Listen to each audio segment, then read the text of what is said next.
My husband and I have had this restaurant for 37 years. The Running Iron Restaurant in Carmel Valley. My husband was always in the office. He's passed away 2 years ago. And I work at the restaurant as a waitress. I developed a heart murmur probably about 10 years ago. There's a valve that's clogged. And one day you're just gonna drop dead. Dr. Gerber, he said eventually I was gonna have to have surgery. As the years went by, progressively, he said it's getting worse. The murmur was very loud. Finally, he said, we're gonna have to do something with the valve. I said, well, let's do it. Aortic stenosis is potentially and will be a deadly event for you. It will take you out. This is something that we can literally cure you from. TAVR is transcutaneous aortic valve replacement, essentially a way to minimally invasively replace your aortic valve. And the exciting part about it and what patients like is that you're not going to get your chest cracked. And by and large, you're going to go home the next day.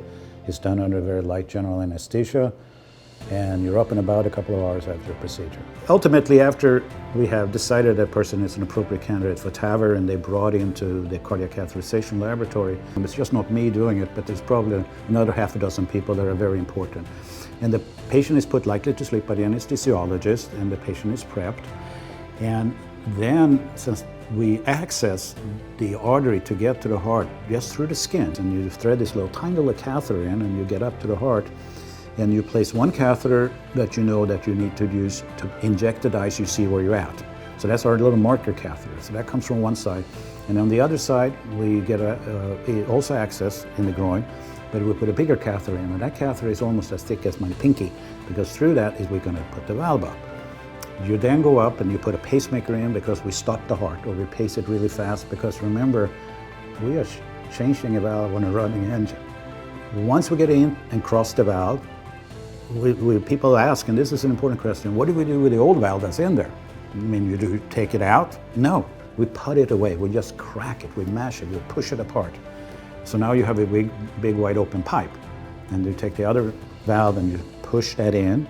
And now is where the time when to stop the heart, because remember, if the heart is squeezing, it's going to shoot it out because it's going to fight against you.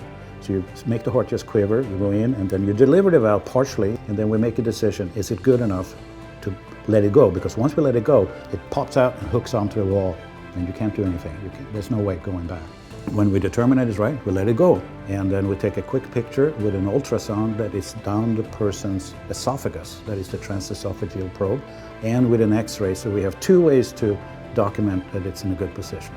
Dr. Gerber was my first doctor, and then Dr. Zetterlin was a surgeon.